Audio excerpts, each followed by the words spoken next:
Bareskrim sebut Ismail Bolong tak diketahui keberadaannya sejak video pengakuan soal tambang ilegal.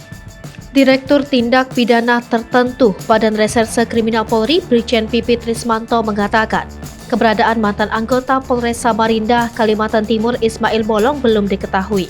Ismail Bolong diketahui sempat membuat video soal dugaan kegiatan tambang batu bara ilegal di Kalimantan Timur yang menyeret nama Kabareskrim Polri Komjen Agus Andrianto. Pipit mengatakan hingga saat ini Ismail Bolong juga tidak berada di rumahnya. Namun penyidik juga telah melakukan koordinasi dengan warga dan ketua RT rumah Ismail Bolong.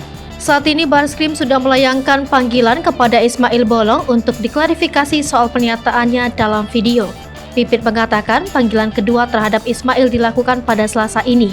Namun menurutnya Ismail Bolong masih belum datang atau memberikan konfirmasi kehadiran. Menurut Pipit, apabila Ismail tak kunjung datang memenuhi panggilan dan tidak kooperatif, pihaknya akan memasukkan yang bersangkutan ke daftar pencarian orang.